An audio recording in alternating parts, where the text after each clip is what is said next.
Welcome to the Long Road Stories. March 19th, 2023.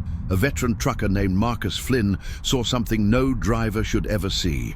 A massive black Peterbilt chasing him across 200 miles of New Mexico desert with no one behind the wheel. Before we begin, please hit that subscribe button, give this video a like, and drop a comment telling us what state or country you're watching from. We love hearing from our viewers around the world. Now let's hit the road into the unknown. Phantom 18-wheeler. Marcus Flynn had been driving commercial trucks for 32 years without ever believing in ghost stories. He had heard all the legends that circulated through truck stops and CB radio channels, tales of phantom hitchhikers, haunted rest areas, and mysterious lights on lonely highways.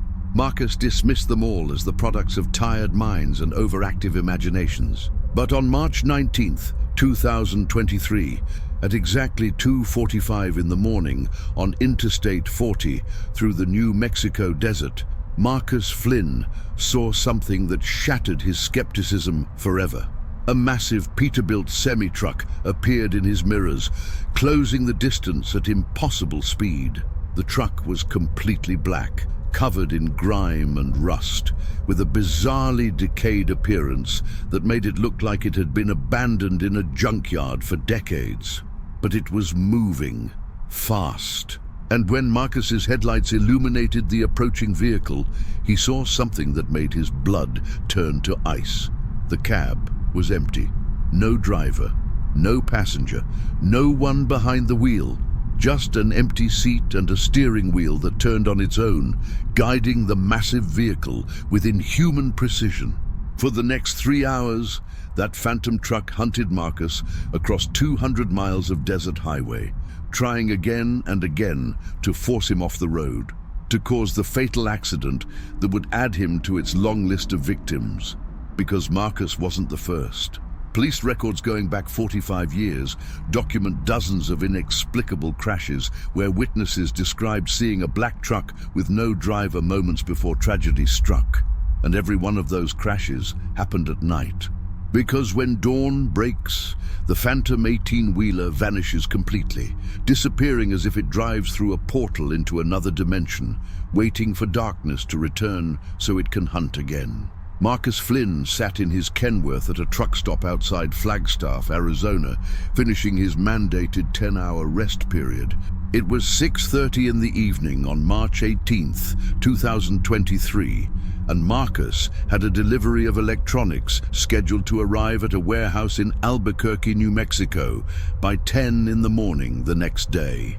The distance was approximately 320 miles via Interstate 40, which Marcus calculated would take him roughly 5 hours of driving time, putting him at his destination well before the deadline with time to spare. Marcus had run this route dozens of times over his 3-decade career and knew every mile marker, every rest area, and every potential traffic slowdown. It was a straightforward night drive through high desert country, mostly empty highway with minimal traffic after midnight. Marcus preferred night driving. The roads were clearer, the traffic was lighter, and he enjoyed the solitude of being alone with his thoughts and the radio. At age 54, Marcus was what the industry called a super trucker, someone with an impeccable safety record, consistent on-time deliveries, and the kind of professional reputation that kept him employed even during economic downturns when other drivers were laid off. He took pride in his work and treated his truck like it was his own, performing maintenance regularly and keeping the cab clean and organized.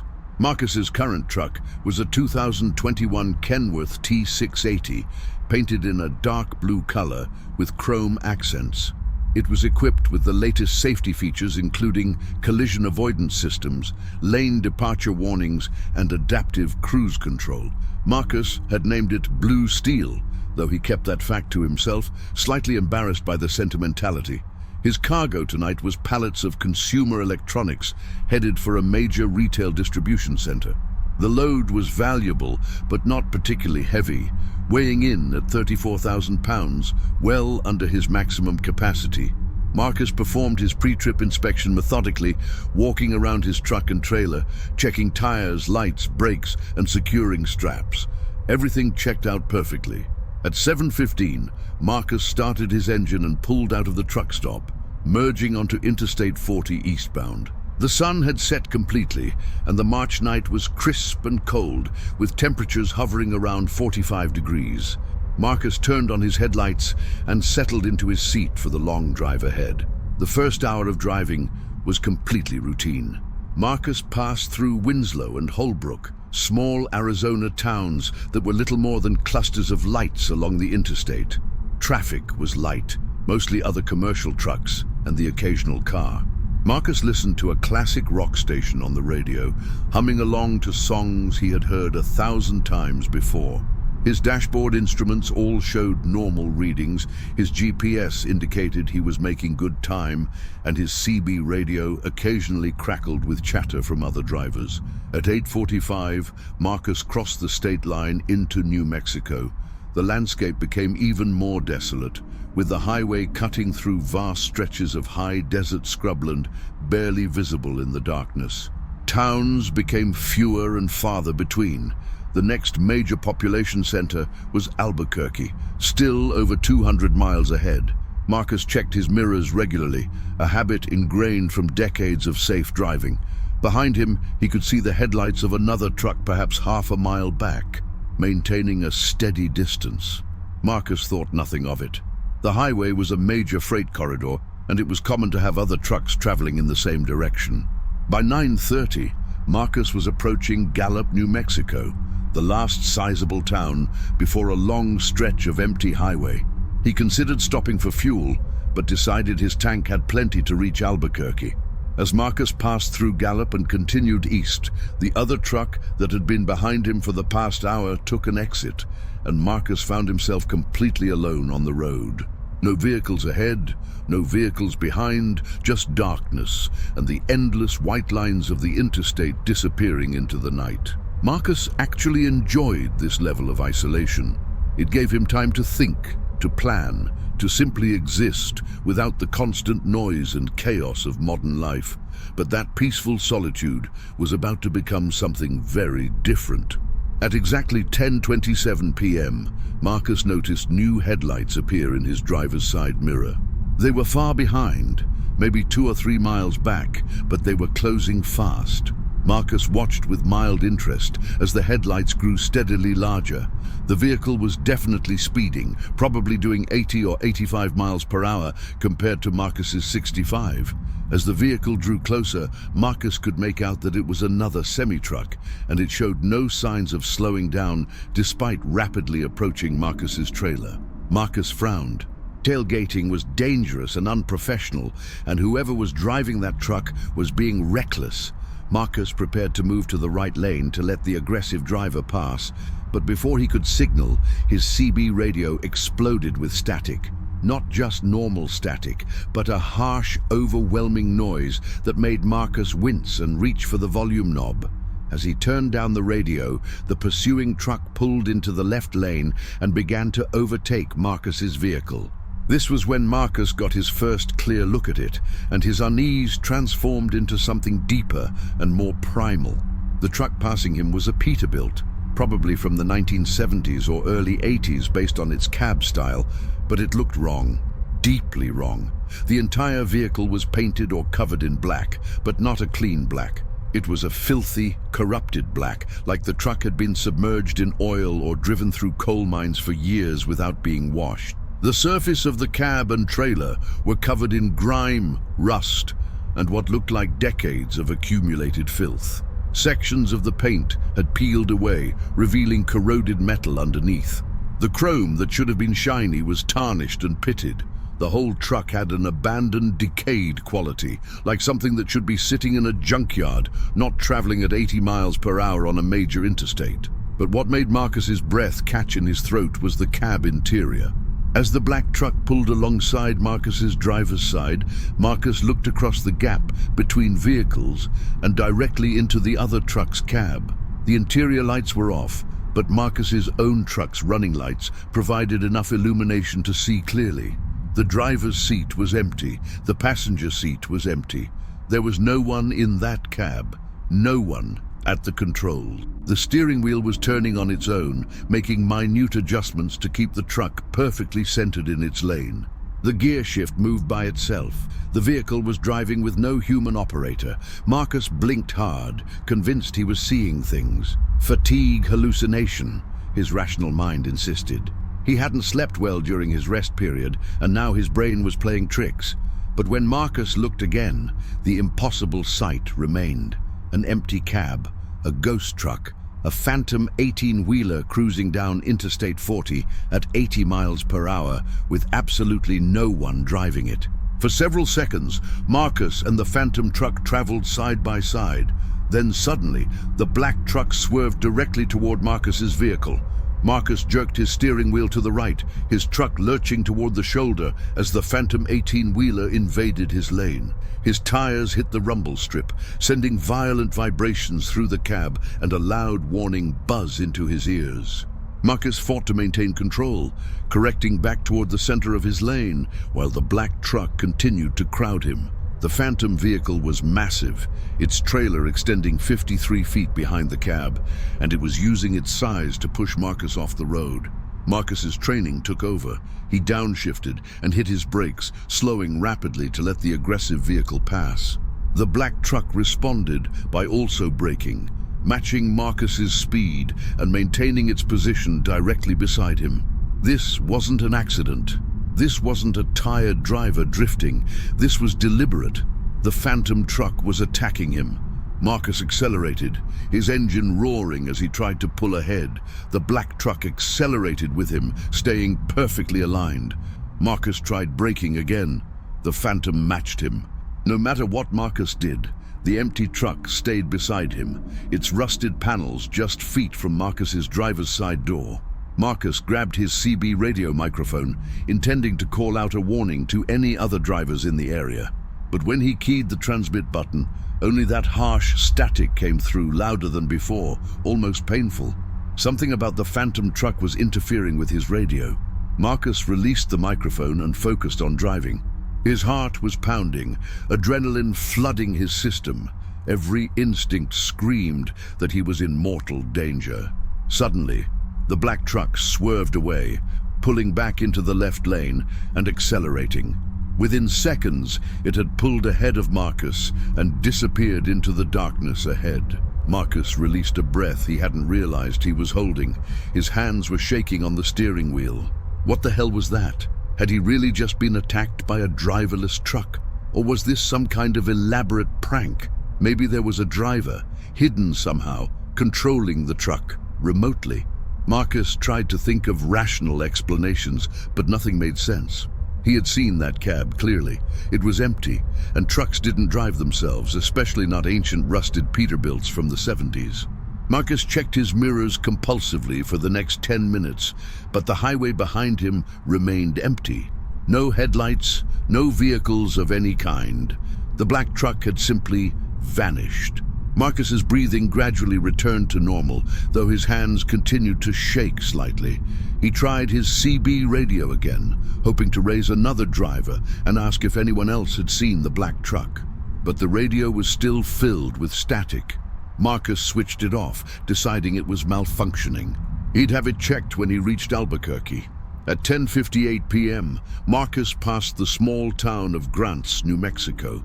The town's lights were a comforting reminder that civilization existed, that he wasn't completely alone in this vast desert. But the comfort was short-lived. As Marcus accelerated back up to highway speed after passing through Grants, his headlights illuminated something ahead that made his blood freeze. The black truck was sitting on the shoulder of the road about a quarter-mile ahead, completely dark, no lights on at all. It was just sitting there, motionless, like it was waiting for something, waiting for Marcus. Marcus's first instinct was to slow down, to approach cautiously, but a deeper survival instinct told him to do the opposite. Don't slow down. Don't give it time to react. Get past it as fast as possible. Marcus pressed down on his accelerator, his Kenworth's engine responding with a surge of power. His speed climbed to 70, then 75 miles per hour. The speedometer needle continued to rise as Marcus pushed his truck faster than he should on this highway. Faster than was safe, but safety had become a relative concept. As Marcus drew, even with the parked Phantom truck, it moved. With no warning, no lights turning on, no sign of an engine starting, the black Peterbilt simply lurched forward from its stopped position and merged directly into the highway, cutting across the shoulder and into Marcus's lane. Marcus swerved left, crossing into the passing lane to avoid collision. The Phantom truck matched his movement, also moving left. Marcus swerved back right. The Phantom followed. They were dancing, a deadly ballet of 18-wheelers at 75 miles per hour on a dark desert highway. And Marcus was losing. The black truck was faster, more responsive, moving with an agility that shouldn't be possible for a vehicle its size. It was as if the laws of physics didn't fully apply to it. Where Marcus's truck needed time to accelerate, to brake, to turn, the Phantom truck simply moved, instantly responding to Marcus's actions. For the next hour, Marcus Flynn was locked in a desperate game of cat and mouse with the Phantom 18-wheeler. The black truck would pull ahead, then slow down, forcing Marcus to either brake hard or attempt to pass. When Marcus tried to pass, the Phantom would swerve into his path. When Marcus tried to slow down and let it go ahead, the Phantom would also slow, maintaining its position directly in front of Marcus, brake lights glowing red like demon eyes in the darkness. Marcus tried every defensive driving technique he knew. He varied his speed randomly, hoping to break the pattern. He signaled false lane changes to see if the Phantom would react. He even attempted a complete stop on the shoulder, thinking maybe the truck would continue on if Marcus wasn't moving. But the moment Marcus pulled onto the shoulder, the black truck also stopped, about 200 feet ahead, sitting motionless in the right lane of the highway like a predator waiting for its prey to make a mistake. Marcus sat on the shoulder for 5 minutes, engine idling, staring at the dark silhouette of the Phantom truck. His dashboard clock read 11:37 p.m. He was now badly behind schedule, and Albuquerque was still over 100 miles away. But more importantly, Marcus was terrified. This wasn't a prank or a malfunction or a hallucination. This was real, and it was trying to kill him. Marcus grabbed his cell phone, intending to call 911. But when he looked at the screen, it showed no signal. He was in a dead zone, miles from any cell tower. Even if he had signal, what would he say? "There's a ghost truck trying to run me off the road." They'd think he was insane. Marcus decided to try something different. Instead of continuing east toward Albuquerque, he would take the next exit and get off Interstate 40. Maybe the Phantom truck was confined to the interstate, unable or unwilling to follow him onto local roads. It was a desperate plan, but Marcus was out of better options. He put his truck in gear and accelerated back onto the highway. The Phantom truck immediately came to life as well, pulling forward and resuming its position ahead of Marcus. Marcus watched for the next exit sign. According to his GPS, there was an exit in approximately 12 miles that led to a very small town. Marcus planned to take that exit and hoped the Phantom truck continued straight. The 12 miles felt like an eternity. The black truck stayed ahead of Marcus, sometimes speeding up to pull far ahead, before slowing down and letting Marcus catch up. It was toying with him, Marcus realized, playing with its victim before going in for the kill. Marcus's knuckles were white from gripping the steering wheel. Sweat dripped down his face despite the cold night air.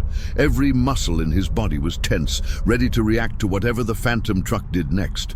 Finally, the exit sign appeared in Marcus's headlights. Exit 96, San Fidel, 1 mile. Marcus moved into the right lane, signaling his intention to exit. The Phantom truck, which had been in the left lane ahead of him, also moved right, positioning itself directly in front of Marcus. Marcus slowed down as the exit ramp approached. The Phantom slowed with him. They both took the exit at 40 miles per hour, descending the ramp toward a small underpass and a rural highway that led north toward San Fidel. Marcus had no intention of actually going to San Fidel. As soon as he reached the bottom of the exit ramp, He planned to turn around and get back on the interstate heading west, back toward Arizona and civilization. But the phantom truck had other plans. As Marcus reached the bottom of the exit ramp and began to turn right onto the rural highway, the black truck suddenly accelerated and swerved directly sideways, blocking the entire width of the two-lane road. Marcus slammed on his brakes, his truck skidding to a stop mere feet from the Phantom's trailer. He sat there, breathing heavily, staring at the black wall of corroded metal in front of him. The Phantom truck sat motionless, completely blocking his path. Marcus looked in his mirrors. Behind him was the entrance back onto Interstate 40 westbound. He could back up, make a wide turn, and get back on the interstate. He started to shift into reverse when the Phantom truck did something that defied all logic and physics. It started moving backward, toward Marcus. At 30 miles per hour, the massive vehicle was driving in reverse, accelerating directly at Marcus's cab with the clear intention of crushing him. Marcus threw his transmission into reverse and hit his accelerator. His truck lurched backward, but the Phantom was faster. The gap between them closed rapidly. 20 feet, 15 feet, 10 feet. Marcus was backing up as fast as his truck could manage, but it wasn't enough. With less than 5 feet separating his cab from the Phantom's oncoming trailer, Marcus made a split-second decision. He jerked his steering wheel hard to the left while continuing to reverse, causing his truck to swing in a wide arc. The maneuver was dangerous, potentially jackknifing his trailer, but it was his only option. Marcus's truck completed the turn, now facing back toward the interstate entrance ramp, and he immediately shifted into drive and accelerated. His tires screeched, his engine roared, and his truck shot forward toward the ramp. In his mirrors, Marcus saw the Phantom truck complete its own turn with impossible speed, no longer reversing, but now accelerating forward, pursuing him back toward the interstate. Marcus's truck hit the entrance ramp doing 60 miles per hour, far too fast for the curve. His trailer swayed dangerously, threatening to overturn. Marcus corrected, reduced speed slightly, and managed to maintain control as he merged back onto Interstate 40 westbound. He was now heading back the way he had come, back toward Arizona, away from his delivery destination. But staying alive was more important than meeting a delivery schedule. The Phantom truck merged onto the interstate behind him, its headlights now visible in Marcus's mirrors. The chase was continuing, but the dynamics had changed. Now Marcus was in front, and the Phantom was pursuing from behind. Marcus pushed his speed to 75 miles per hour, the fastest he dared to go, while pulling a loaded trailer. The Phantom easily matched his speed, staying about 100 yards behind. For several minutes, they traveled in this formation, predator and prey racing west through the New Mexico darkness. Then Marcus noticed something in the distance ahead. Headlights, multiple vehicles approaching from the opposite direction on the eastbound lanes. Marcus had an idea. He grabbed his cell phone and tried again to get a signal. This time, miraculously, he saw one bar of service. Marcus dialed 911 with shaking fingers. The call connected, and a dispatcher answered. 911, what is your emergency? Marcus tried to speak calmly, but his voice came out strained and panicked. I'm a truck driver on Interstate 40 westbound near Grants, New Mexico. There's a vehicle that's been trying to force me off the road for the past hour. It's following me right now. I need police assistance. The dispatcher's voice was professional and calm. Are you in immediate danger, sir? Marcus looked in his mirror at the Phantom truck's headlights. Yes. This vehicle has tried to run me off the road multiple times. It's still following me. Can you describe the vehicle? The dispatcher asked. Marcus hesitated. How could he explain that the vehicle had no driver? That it was a decayed wreck that moved like it was alive? It's a black semi-truck, a Peterbilt, very old. Looks abandoned, but it's moving. It's behind me right now. The dispatcher was quiet for a moment. Sir, I'm dispatching New Mexico State Police to your location. Can you tell me your exact position? Marcus looked at his GPS. I'm at mile marker 132 westbound. Stay on the line with me, sir. Officers are en route. Can you see the vehicle behind you now? Marcus checked his mirror. The phantom truck was still there, maintaining its distance. Yes, it's still following me. Do not attempt to stop or confront the driver. Continue driving normally and stay on the line. The dispatcher's words seemed almost laughable. Continue driving normally when a ghost truck was hunting him, but Marcus appreciated her professional calm. It grounded him, reminded him that the real world still existed beyond this nightmare. Minutes passed. Marcus watched his mirrors constantly. The phantom truck made no move to close the distance, seemingly content to follow at 100 yards. Then, in the distance behind the phantom, Marcus saw new lights. Red and blue flashing lights. Police.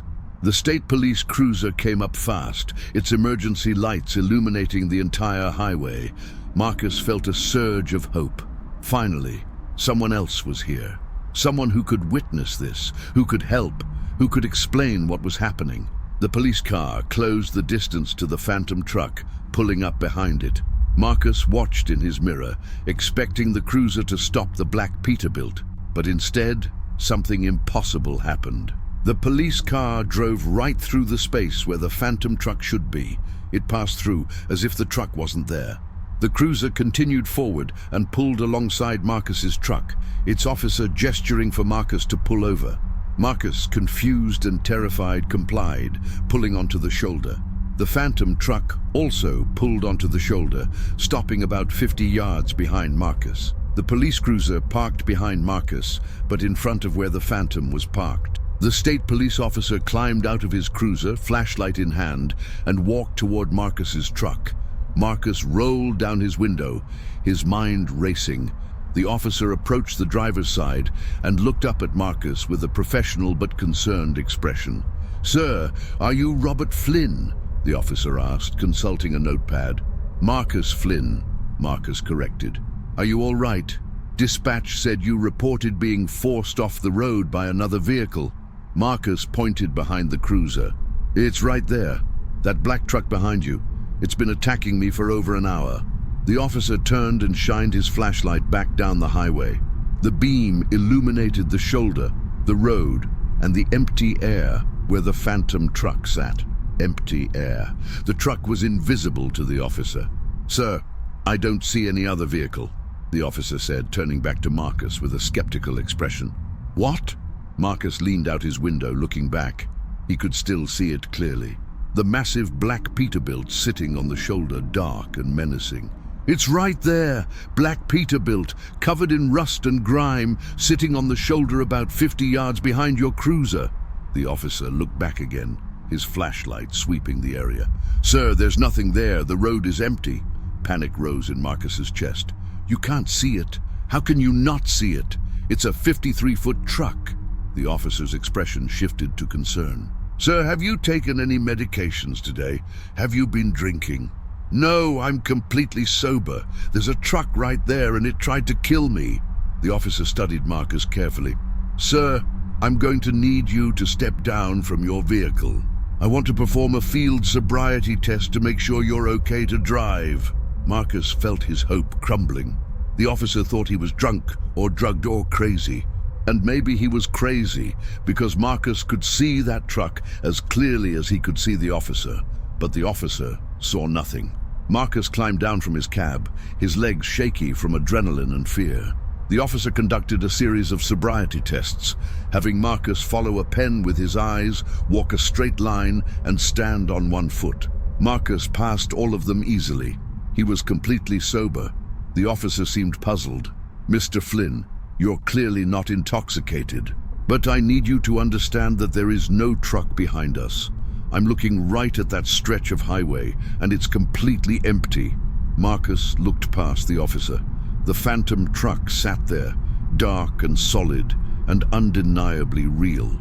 "I see it," Marcus said quietly. "I know you can't see it, but I see it. It's there." The officer sighed. "Mr. Flynn, I think you're experiencing some kind of fatigue-related hallucination. It's common among long-haul drivers who push themselves too hard. I strongly recommend you park your truck at the next rest area and get some real sleep before continuing." Marcus wanted to argue, to insist the truck was real, to demand the officer believe him. but he could see it was hopeless. The officer couldn't see the phantom, which meant Marcus couldn't prove it existed. "Can you at least follow me?" Marcus asked. "Stay behind me for a while to make sure I'm safe." The officer hesitated, then nodded. "I can do that for a few miles. But Mr. Flynn, if you continue to have these hallucinations, you need to stop driving and seek medical attention. Operating a commercial vehicle while impaired is extremely dangerous." Marcus climbed back into his cab, his mind reeling. The officer couldn't see the truck, which meant either Marcus was hallucinating or the phantom could choose who saw it. Marcus suspected it was the latter. The truck was real, but it existed on some other frequency of reality, visible only to its chosen victims. Marcus put his truck in gear and pulled back onto the interstate, continuing westbound. The police cruiser followed about 50 yards behind, and behind the cruiser, the phantom truck also pulled onto the highway, resuming its pursuit. For the next 10 minutes, they traveled in this strange caravan. Marcus in front, the police cruiser in the middle, and the invisible phantom bringing up the rear. Marcus watched his mirrors constantly, seeing both the cruiser's flashing lights and the phantom's dark silhouette behind them. Then the officer's patience apparently ran out. The cruiser's lights went dark, and it pulled off at an exit, leaving Marcus alone again with his hunter. The moment the police car disappeared from sight, the phantom accelerated, closing the distance rapidly. The chase was back on, and Marcus knew with absolute certainty that no one was coming to help him. He was alone with this thing, and he would either escape on his own or become another victim in its decades-long trail of death. Marcus continued driving west on Interstate 40, his mind working through the problem methodically despite his terror. The phantom truck had been pursuing him for nearly 2 hours now. It had appeared around 10:30 p.m. and had been attacking him ever since. Marcus checked his dashboard clock. It was now 12:55 in the morning, March 20th. Still nighttime, but dawn would come eventually. Marcus remembered the stories he had heard over the years in truck stops and on CB radio channels. Stories about ghost vehicles that appeared only at night. Urban legends about phantom cars and trucks that disappeared when the sun rose. Could this be the same phenomenon? Was this creature of darkness bound by daylight? If so, Marcus just had to survive until sunrise. He checked the time again, doing mental calculations. This time of year in New Mexico, sunrise would be around 6:45 in the morning. That meant Marcus needed to stay alive and ahead of the phantom for another 6 hours. 6 hours of running, dodging, surviving. Could he manage it? Marcus's fuel gauge showed half a tank. That was good for perhaps 250 miles of driving, more than enough to last until dawn. His immediate concern was the phantom itself, which had resumed its position behind him, sometimes pulling close as if preparing to ram Marcus's trailer, then falling back. Marcus tried to think logically about what he knew. The phantom could move with impossible speed and agility. It could appear and disappear. It was invisible to everyone except its chosen victim, and it was trying to cause an accident. Why? What was the point? Marcus had an idea. He grabbed his phone and searched for black phantom truck accidents while keeping one eye on the road. The search results made his blood run cold. There were dozens of articles, blog posts, and forum discussions about a phantom black semi-truck that had been reported across multiple states over several decades. The descriptions were remarkably consistent. A black Peterbilt, old and decrepit-looking, with no visible driver. It would appear at night and pursue other vehicles, often causing fatal accidents before disappearing. One article from a paranormal investigation website detailed a case from 1998 in Texas. A family of 4 had been run off the road by a black truck that appeared out of nowhere with no one driving it. All 4 family members were fatally injured. Witnesses who arrived at the scene minutes later saw no sign of any black truck. Another case from 2006 in Oklahoma involved a trucker who called 911 to report being chased by a ghost truck. His call was still being recorded when his transmission cut off. His truck was found the next morning, wrapped around a highway barrier. The driver was dead, and no black truck was ever located. A 2015 case in Kansas, a 2019 case in Missouri. The pattern was consistent. The phantom would appear at night, pursue a victim, cause an accident, and vanish before authorities arrived. And it had been doing this for at least 45 years, possibly longer.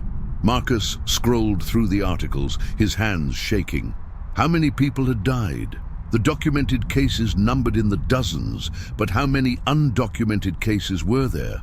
How many accidents attributed to driver error or mechanical failure had actually been caused by this thing?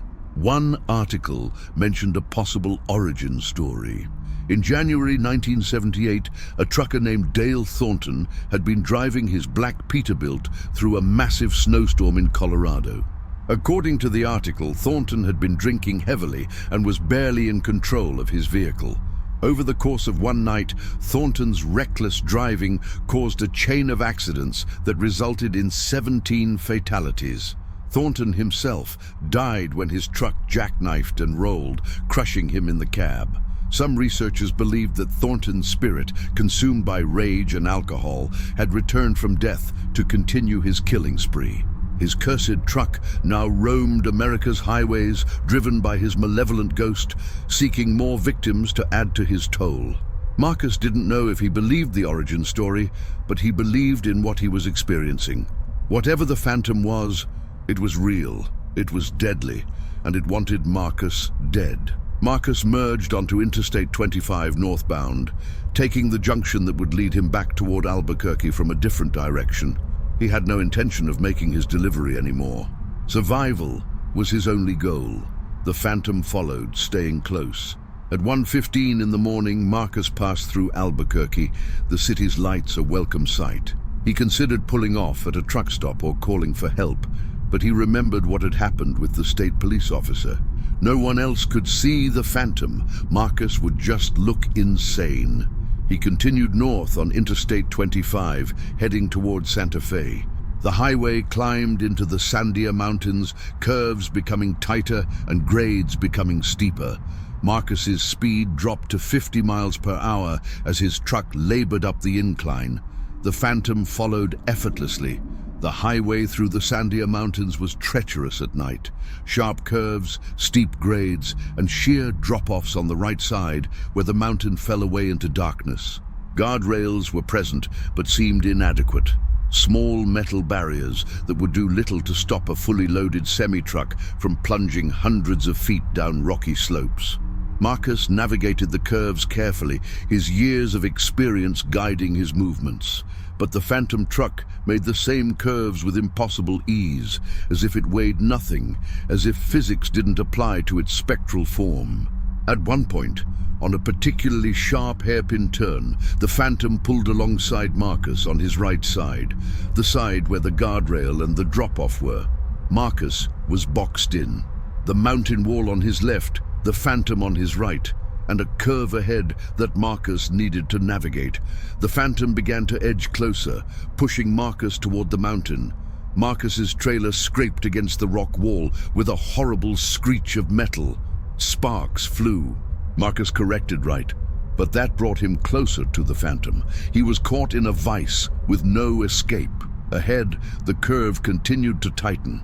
If Marcus didn't complete the turn properly, he would either crash into the mountain or go through the guardrail. With the phantom beside him, either outcome seemed likely. Marcus made a desperate decision. He slammed on his brakes hard. His truck slowed dramatically, tires screaming. The phantom shot ahead, unable or unwilling to match Marcus's sudden deceleration. The black truck rocketed around the curve and out of sight. Marcus completed the curve carefully, his truck now moving at only 20 miles per hour. He took a moment to breathe, to calm his racing heart. That had been too close. A few more seconds, and he would have crashed. Marcus continued climbing through the mountains, knowing the phantom would reappear. It always did. And sure enough, about 2 miles later, Marcus saw the black truck sitting on the shoulder ahead, dark and waiting. As Marcus approached, the phantom pulled onto the highway behind him and resumed the chase. For the next hour, this pattern repeated. The Phantom would attack, Marcus would evade or defend, and the chase would continue. They passed through Santa Fe around 2:30 in the morning, the city sleeping and unaware of the supernatural battle taking place on its highways. Marcus continued north on Interstate 25, heading toward Colorado. He had now been running for 4 hours. His body ached from tension, his eyes burned from staring at the road and mirrors, and his mind was fraying from sustained fear.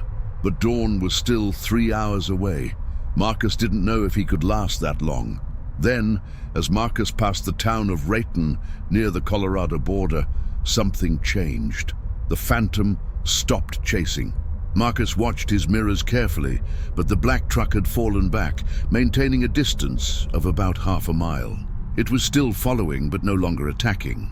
Why? What had changed? Marcus puzzled over this as he crossed into Colorado. The Phantom continued to follow at a distance, visible in Marcus's mirrors, but making no aggressive move. It was 3:20 in the morning. Marcus took Interstate 25 north toward Trinidad, Colorado. The highway here ran through more mountainous terrain, climbing toward Raton Pass. As Marcus navigated the winding road, he noticed the sky beginning to lighten almost imperceptibly. Not true dawn yet, but the precursor to it, the faint glow on the eastern horizon that announced sunrise was coming, and the Phantom was falling farther behind. Marcus understood. The creature was weakening as dawn approached. Whatever supernatural force animated it was tied to darkness, and as the night waned, so did its power. Marcus just needed to survive until full sunrise, and he would be safe. He pushed his truck faster, climbing toward the pass, racing against time. The Phantom followed, but it was clearly struggling now. Its movements were less aggressive, its speed decreasing. By 4 in the morning, the Phantom was nearly a mile behind, barely visible in Marcus's mirrors. The sky continued to lighten, stars fading as the indigo of night gave way to the deep blue of pre-dawn. Marcus crested Raton Pass and began the descent into the Trinidad area. The eastern horizon was now glowing with pink and orange, the sun preparing to break above the distant plains. Marcus watched his mirrors. The Phantom had fallen back even farther, now perhaps 2 miles behind. Then, as the first direct ray of sunlight touched the land, the Phantom 18-wheeler simply vanished. One moment it was there, a dark shape in the distance. The next moment, gone. Disappeared completely, as if it had driven through a door into another dimension. Marcus pulled onto the shoulder and stopped, his engine idling. He sat in silence for several minutes, staring at the empty highway behind him. It was over. He had survived the night. Marcus sat in his truck on the shoulder of Interstate 25, watching the sun rise over the Colorado plains. The colors were beautiful, reds and oranges and golds painting the clouds. It was the most beautiful sunrise Marcus had ever seen, because it meant he was still alive. Marcus checked his mirrors compulsively for the next 10 minutes, but the highway remained normal. Regular trucks and cars passed by, their drivers oblivious to what Marcus had just endured. The Phantom was gone, returned to wherever it went during daylight hours. Marcus grabbed his phone and called his dispatch supervisor. The call went to voicemail. Marcus left a message. "This is Marcus Flynn. I'm not going to make the Albuquerque delivery. Something happened last night and I need some time off. I'll explain when I can. I'm sorry." Marcus ended the call and sat quietly. He needed to process what had happened, needed to understand it, needed to figure out what to do with this knowledge. He had been hunted by a ghost truck for 6 hours. He had nearly died multiple times. And no one would believe him if he told the truth. Marcus decided to drive to Trinidad and park at a truck stop there. He needed real rest, and he needed to do research. If this Phantom had been operating for decades, there had to be more information available. Maybe there was a way to stop it, to prevent it from hunting others. Marcus drove into Trinidad and found a large truck stop with a restaurant and Wi-Fi. He parked, secured his truck, and went inside. After a large breakfast and several cups of coffee, Marcus opened his laptop and began researching in earnest. Over the next 6 hours, Marcus compiled everything he could find about the phantom black truck. The articles he had read earlier during the chase were just the beginning. There were dozens more scattered across paranormal websites, trucker forums, and local news archives. The oldest documented case Marcus could find was from 1981, just 3 years after Dale Thornton's death in that Colorado snowstorm. A trucker in New Mexico had reported being chased by a black ghost truck before his vehicle left the road and crashed. The driver survived but was badly injured and spent the rest of his life insisting a phantom had tried to kill him. From 1981 to 2023, Marcus counted at least 47 documented encounters with the phantom. Of those encounters, 31 resulted in fatal accidents. 16 people had survived, though many were seriously injured. All survivors told similar stories: a black Peterbilt with no driver, appearing at night, pursuing victims aggressively, trying to cause crashes, and every survivor mentioned that the phantom disappeared at dawn. Marcus found a paranormal investigator's blog that proposed a theory. The phantom wasn't just Dale Thornton's ghost, it was something worse. The blog suggested that Thornton's death had created a kind of resonance on America's highways, a supernatural curse that fed on fear and death. Every person the phantom killed added to its power, making it stronger and ensuring it would continue hunting indefinitely. The only way to stop it, according to the theory, was to somehow break the curse at its source, where Dale Thornton died. But no one knew exactly where that was. The 1978 accident had occurred during a blizzard, and the exact location was never properly recorded. Marcus spent the rest of the day compiling his research into a document. He included links to all the articles he had found, timestamps of his own encounter, and his theory about the phantom's behavior. He titled the document "The Phantom 18-Wheeler, a Complete Account," and uploaded it to a free file-sharing website. Then Marcus posted links to the document on every trucker forum and paranormal investigation site he could find. If he couldn't stop the phantom, at least he could warn others. Let people know what was out there, what to watch for, how to survive if they were targeted. Marcus received his first response within an hour. It was from a trucker named Jake Morrison, who claimed to have encountered the phantom in Arizona in 2017. Jake had survived by doing exactly what Marcus did, running until dawn. Jake's message was short: "I thought I was the only one. Thank God someone else saw it and lived. We need to find a way to stop this thing before it kills again." Marcus and Jake began communicating regularly, and over the next few weeks, they connected with 8 other survivors. All of them had encountered the phantom at night. All had been pursued for hours. All had survived only because they managed to stay ahead of it until sunrise. And all carried psychological scars from their experiences. The group formed an informal support network, checking in with each other regularly and sharing information about sightings. They called themselves the Survivors and created a private online forum where they could discuss their experiences without being ridiculed by people who had never encountered the phantom. Marcus Flynn never made his delivery to Albuquerque. He called his employer and resigned, citing personal reasons. After 32 years of driving, Marcus left the trucking industry entirely. He couldn't face the thought of being on the road at night again, couldn't risk another encounter with the phantom. But Marcus didn't walk away from the mystery. Instead, he made it his mission to find answers. Marcus spent months researching Dale Thornton, trying to learn everything about the man whose death had supposedly created the curse. What Marcus discovered was disturbing. Dale Thornton had been a troubled individual long before his fatal night in 1978. Court records showed multiple arrests for assault, domestic violence, and driving while intoxicated. Thornton had been fired from 3 different trucking companies for erratic behavior and unsafe driving. Friends and family members described him as volatile, aggressive, and prone to violent outbursts when drinking. On the night of January 6, 1978, Thornton had been driving his black Peterbilt through a massive blizzard on Interstate 70 in Colorado. According to the accident report, Thornton was traveling at excessive speed despite near zero visibility.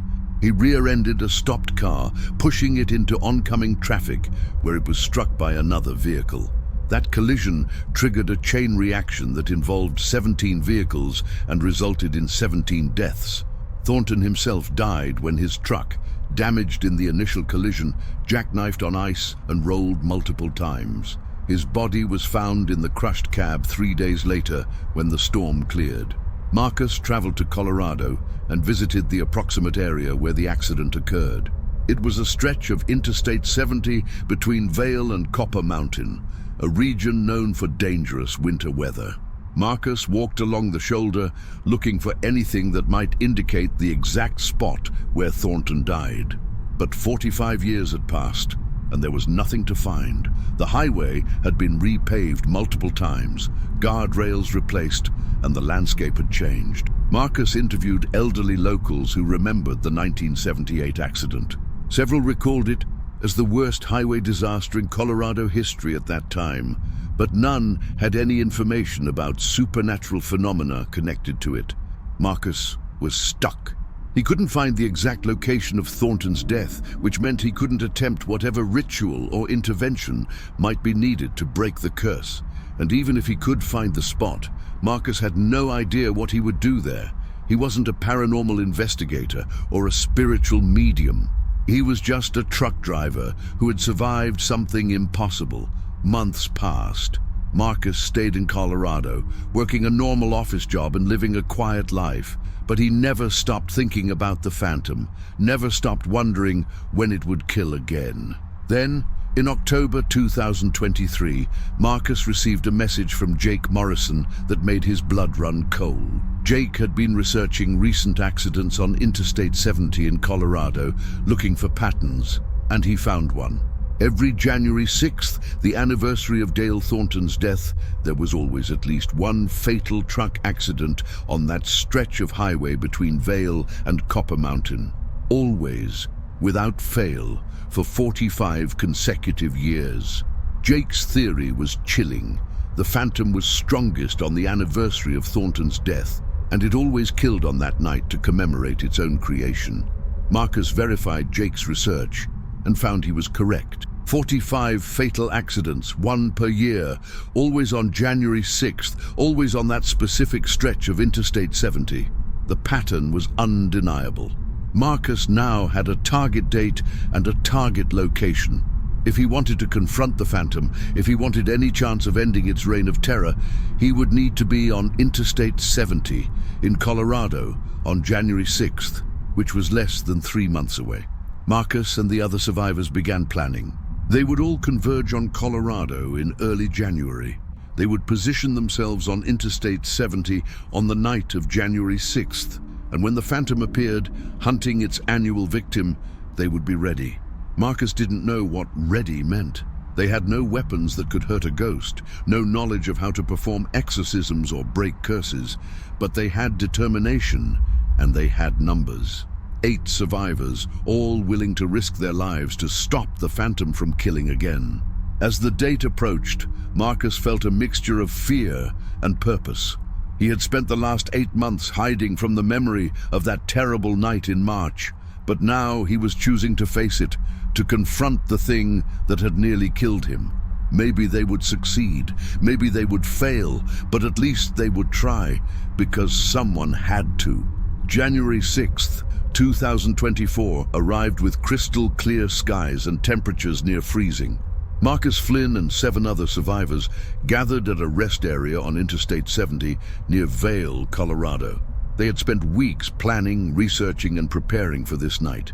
Each survivor had brought something they hoped might help: religious symbols, iron objects, which folklore suggested could harm spirits, cameras to document anything that happened, and communication equipment to stay in contact with each other.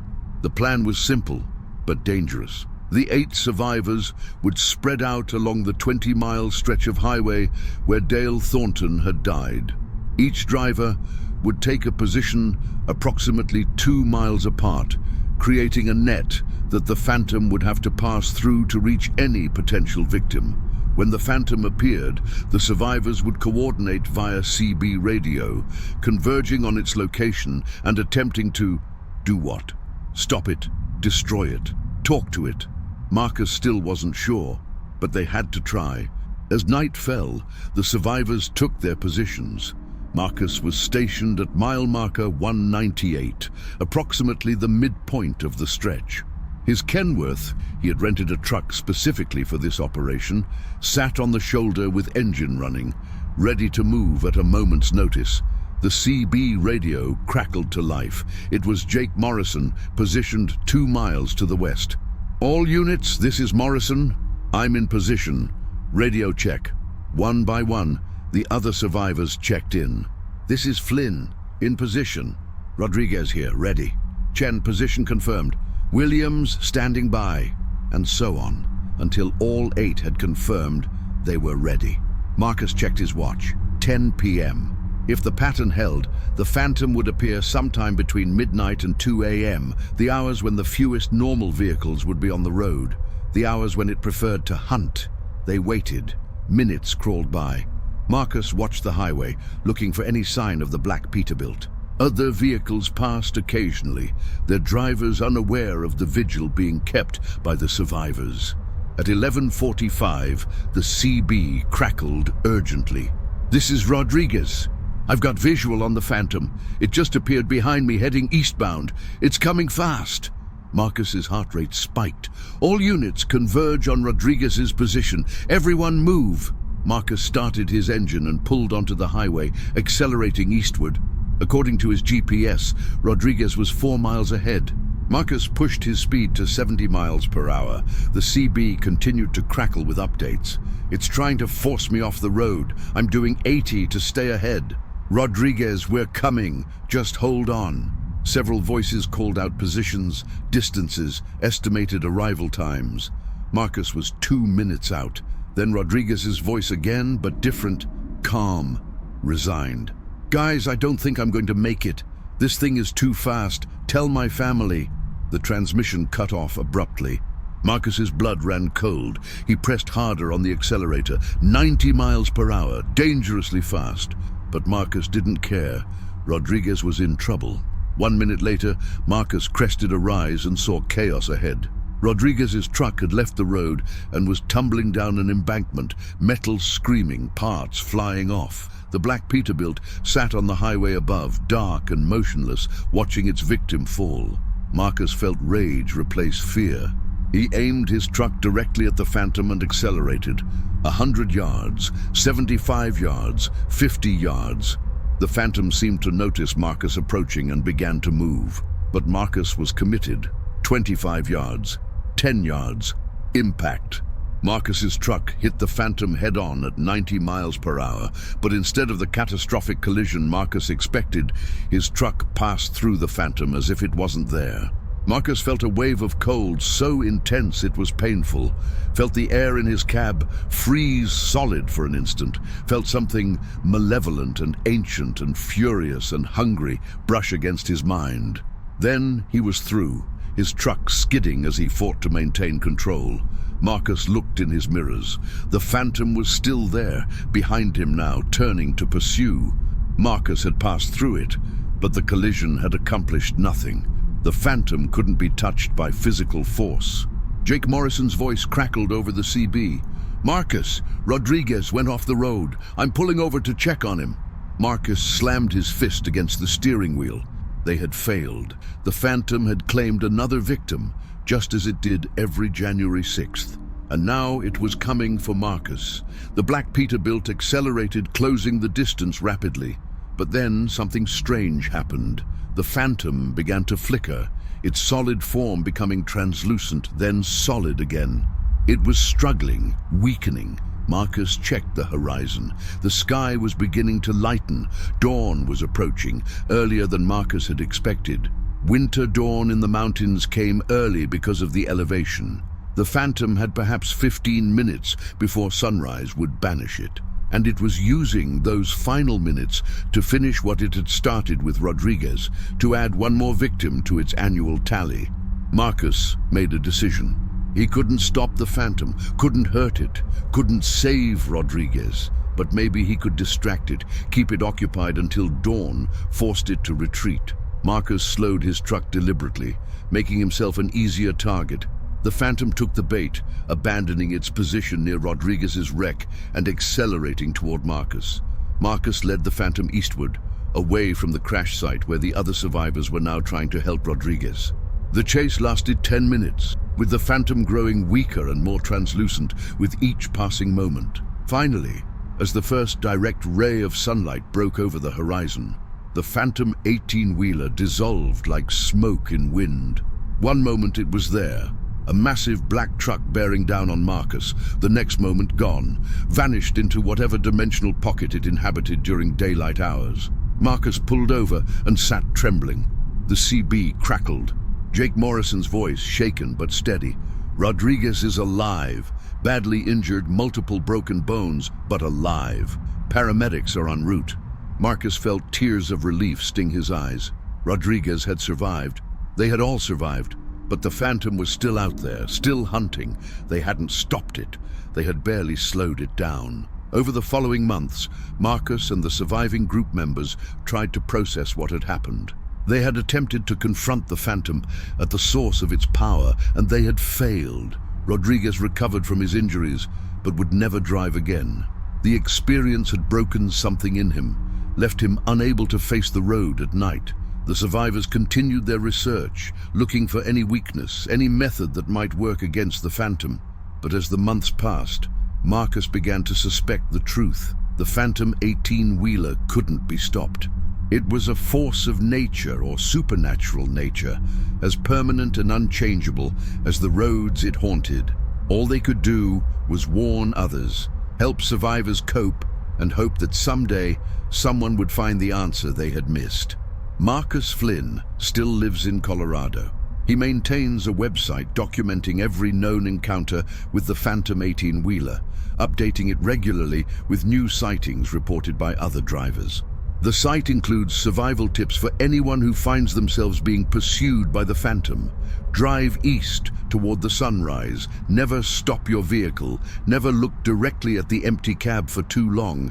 And above all, survive until dawn. Because dawn always comes, and when it does, the Phantom must retreat to whatever hell spawned it. But Marcus knows the truth that keeps him awake at night. Somewhere out there, right now, as the sun sets over America's highways, the Phantom is waking. Its cab is empty, its form is corroded and wrong, but it moves with terrible purpose. It's searching for tonight's victim, for the next driver who will see those headlights in their mirror and realize too late what's hunting them. And every January 6th, without fail, on Interstate 70 in Colorado, someone will die. The anniversary of Dale Thornton's death, the night when the Phantom is strongest, the night when it always claims a victim to feed whatever dark hunger drives it.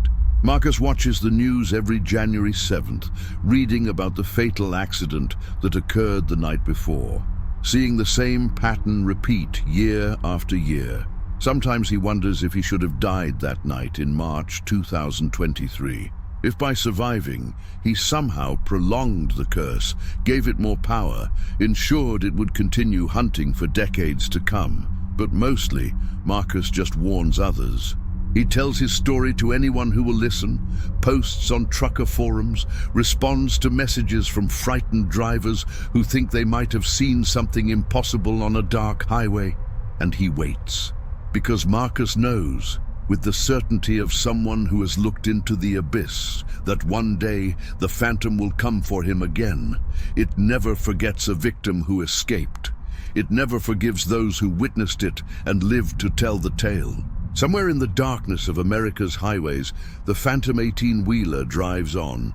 Empty cab, corroded metal, impossible speed, hunting, always hunting. And when you see it in your mirror, when those headlights appear behind you on a lonely road at midnight, you have two choices: run until dawn, or become another name on the long list of victims, another accident that can't be explained, another ghost story whispered in truck stops across America.